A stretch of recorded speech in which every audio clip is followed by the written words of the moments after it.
Number 8, सी below figure, कौन सी figure, ये figure. अब mass of 4 kg rest on the horizontal plane, but यहाँ पे तो ये इंक्लाइन में है, कोई बात नहीं, ध्यान से आगे पढ़ो।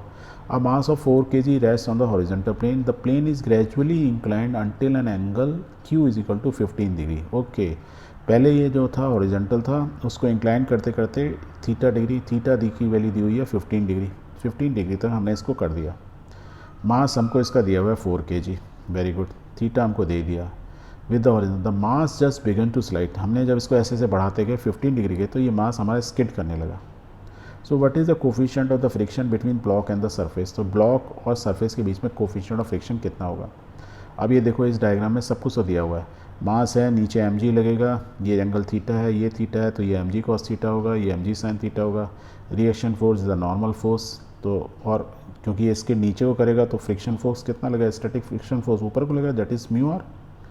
अब देखो r is equal to mg cos theta, mu दिया हुआ है, ये सब बैलेंस्ड हैं तो कर लो बैलेंस, तो इट्स सो सिंपल।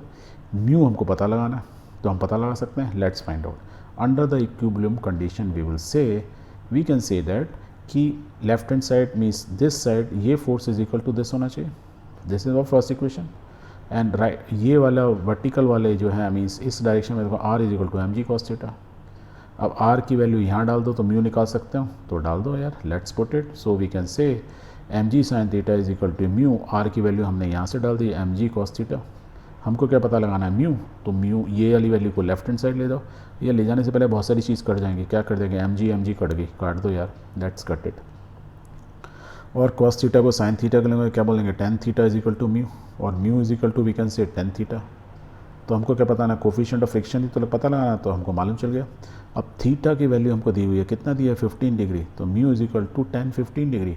और tan 15 डिग्री की value if you know, remember, very good, नहीं रिमेंबर है तो आपकी जो आपकी बुक है हैंड डाटा हैंड बुक, उसमें से देखो, and you can say tan 15 is 0.27। तो कोफिशिएंट ऑफ फ्रिक्शन कौन सा, static, you can say mu s is equal to 0.27। और कोफिशिएंट ऑफ फ्रिक्शन की कोई यूनिट नहीं होती है, इज़ अ कांस्टेंट, राइट। तो आंसर हमारा आ गया।